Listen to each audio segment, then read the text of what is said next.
Salut tout le monde. Comme j'ai dit dans la dernière vidéo, aujourd'hui je vais vous présenter mes séances pompes. Du coup je vais vous présenter mes 3 types de séances pompes. Aujourd'hui ça va être faire 100 pompes le plus vite possible. Vu que mon objectif à moi c'est de faire 100 pompes en une seule série, je fais ce type d'entraînement là. Comme ça, si j'arrive à faire 100 pompes le plus vite possible et que j'arrive à battre mon temps à chaque fois, en réduisant le temps je vais réduire techniquement le nombre de séries. Et moins je fais de séries, plus je me rapproche d'une seule série. Et le jour où je serai à une seule série, et ben j'aurai atteint mon objectif des 100 pompes d'affilée. Donc là je vais vous laisser avec la vidéo de mes 100 pompes. Puis on se retrouve pour la prochaine séance.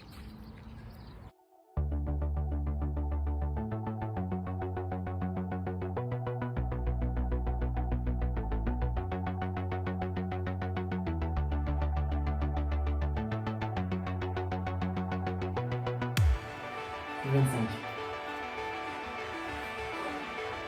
encore 3 fois ça, je peux.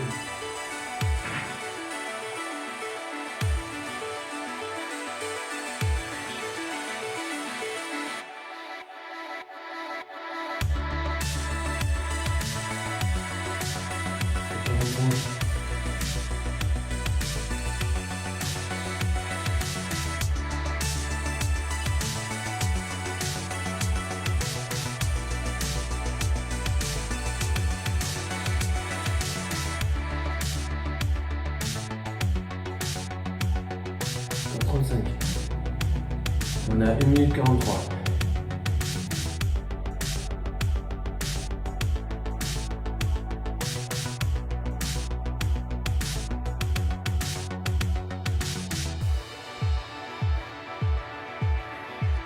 Donc je suis à 80.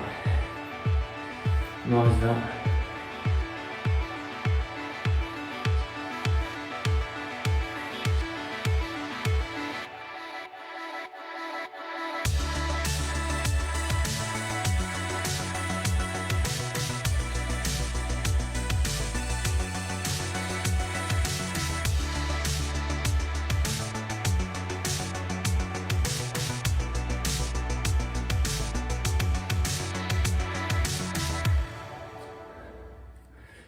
Minutes 15. Bon, du coup, l'objectif à travers la semaine, ça va être de battre ce temps. Voilà.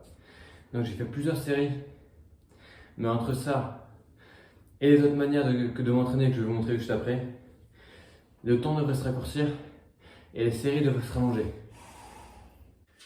Du coup, aujourd'hui, deuxième technique pour atteindre un jour les 100 pompes d'affilée, plusieurs séries de beaucoup de répétitions. Bien sûr, le beaucoup de répétitions, c'est relatif à chacun. Moi, aujourd'hui, je vais faire 5 fois 45. C'est encore un peu loin des 100 répétitions, mais je vise pas à les atteindre cette semaine ou forcément ce mois-ci. C'est un truc que je fais sur la longueur et tant que je progresse jour après jour, ça me va. Donc, je vous laisse regarder ça. 5 fois 45 pompes.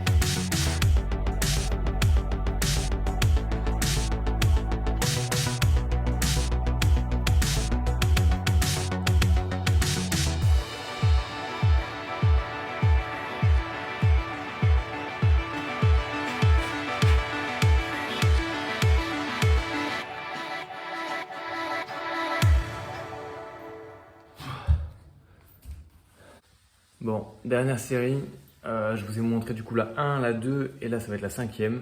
Elles sont toutes passées correctement. Franchement, j'ai aucun problème spécial à faire mes séries. J'ai à peu près 2 à 3 minutes de repos entre chaque pour bien prendre le temps de récupérer à chaque fois. Mais dans l'ensemble, je me sens pas proche de la limite. Je peux pas dire que j'ai encore beaucoup de marge, mais je suis pas non plus proche de la limite. Donc on peut augmenter pour la semaine prochaine.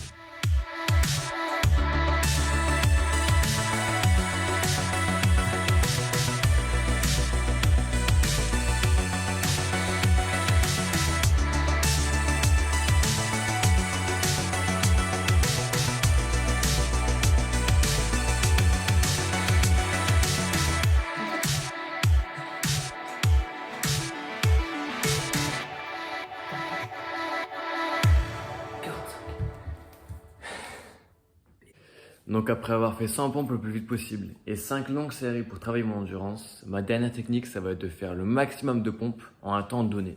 Donc là, par exemple, je vais me donner 10 minutes et pendant les 10 minutes, je vais devoir faire le maximum de pompes. On va viser 220 et on va voir ce que ça donne. Voilà, je vous laisse regarder ça. À tout de suite.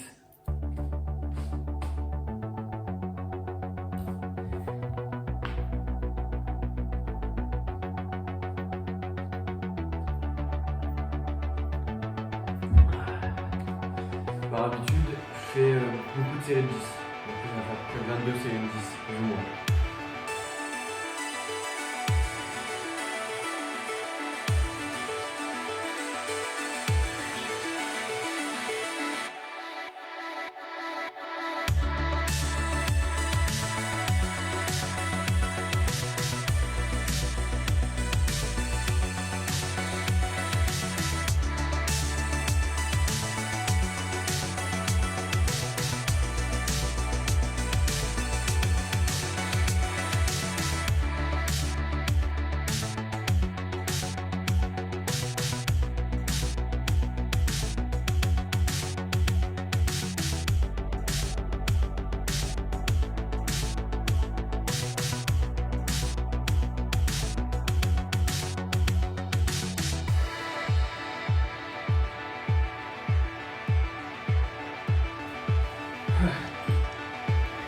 On a 6 minutes pour en faire 100 barres.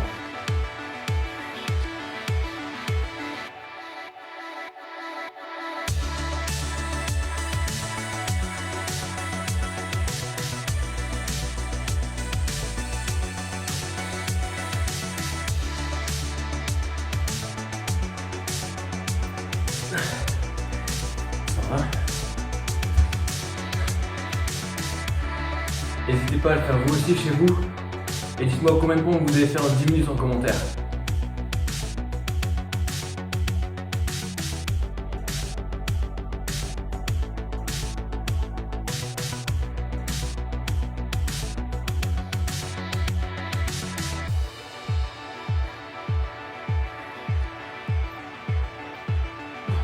« 150. Il me reste à peu près 4 minutes.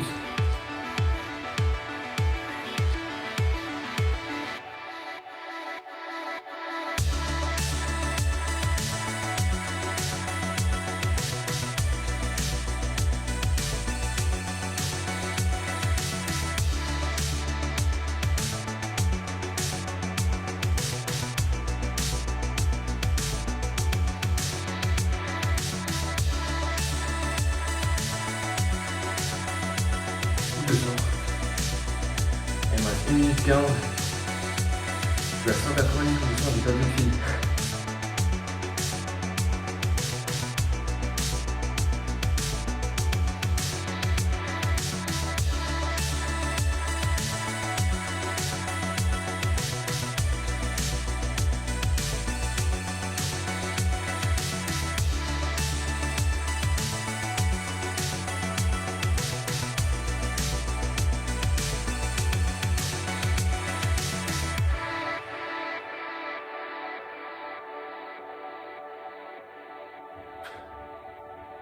Ouais. 10 minutes. Ouais. Fouah. Ouais, c'était pas mal. Bon, du coup, je suis à 210 ou 220. J'ai perdu le fil il y a 2 minutes. Je suis un peu daillé. Mais bon, l'objectif, il est au moins atteint. Ouais. Donc, c'est ma technique préférée. Parce que ça me permet d'avoir un gros volume. Moi, j'aime bien tout ce qui est petite série, petite récup pour enchaîner assez rapidement. Donc là, j'ai fait mes 200 et quelques pompes en 10 minutes. Excusez-moi. Ah. Du coup, c'était pas mal. Donc mes 3 techniques. Faire 100 pompes le plus vite possible. L'objectif, ça va être de se rapprocher du temps minimum qui va correspondre au minimum de séries. Donc c'est pas mal pour travailler l'endurance.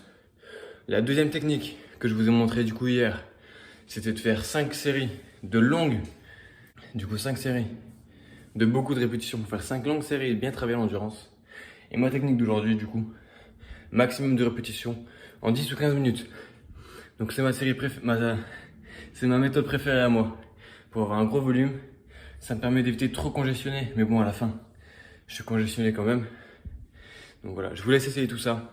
Dites-moi, au début du programme, vous avez fait combien de répétitions?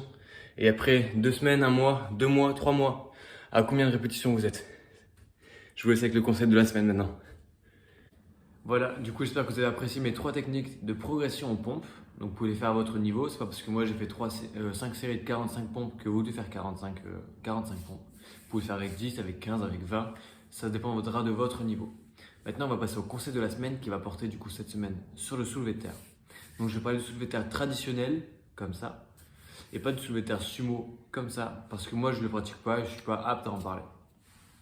Donc comment est-ce qu'on fait un bon soulevé de terre? Une question qui revient souvent pour le soulevé de terre, ça va être est-ce qu'on doit avoir un dos droit, un dos cambré ou un dos arrondi? À ça, je répondrai que ça dépendra de chaque personne. Par contre, si vous n'êtes pas powerlifter ou que vous ne pratiquez pas la force athlétique, vous n'avez aucun intérêt à avoir un dos courbé. Si vous faites du soulevé de terre pour un objectif de renforcement de la chaîne postérieure, donc de vos lombaires, de vos ischios et de vos fesses, vous n'avez pas d'intérêt spécialement à faire avec un dos courbé.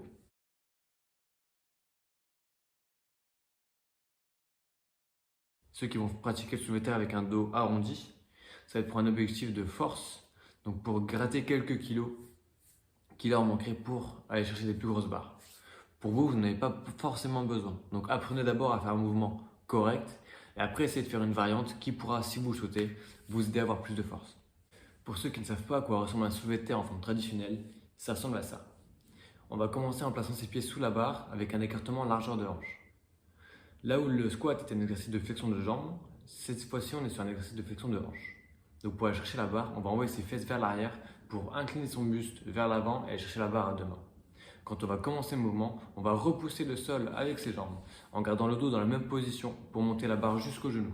Une fois qu'on a passé la hauteur des genoux, on va commencer à engager les hanches, c'est-à-dire qu'on va passer ses genoux légèrement sous la barre pour redresser son buste en même temps qu'on va continuer l'extension de jambes. Attention à rester gainé sur tout le mouvement. Donc on inspire à fond avant le mouvement, on bloque tout et on gaine pendant tout le mouvement. Une fois qu'on est en haut, surtout on ne se relâche pas parce que l'on n'a fait que la moitié du mouvement. Une fois qu'on sera en haut, on va garder son gainage et on va faire la même chose en sens inverse. C'est-à-dire que je vais envoyer mes fesses vers l'arrière pour incliner mon buste et commencer à fléchir les jambes. Et une fois que je vais commencer à arriver à la hauteur des genoux, je vais pouvoir commencer à garder mon buste dans la même inclinaison et à juste fléchir les jambes pour aller poser la barre délicatement au sol. Félicitations, vous avez fait votre premier soulevé de terre. Comme pour le squat, faites-le surtout sans charge ou avec des charges très légères pour commencer à apprécier le mouvement et à comprendre comment il s'effectue. Et ensuite, vous pourrez charger. Profitez-en, c'est un exercice sur lequel vous pouvez mettre très lourd si vous êtes entraîné, régulier et surtout vous connaissez votre corps et le mouvement. Donc comme je dis, d'abord charge légère, on apprend le mouvement et après on peut charger.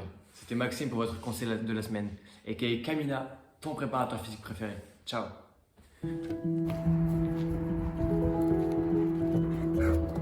C'est bien.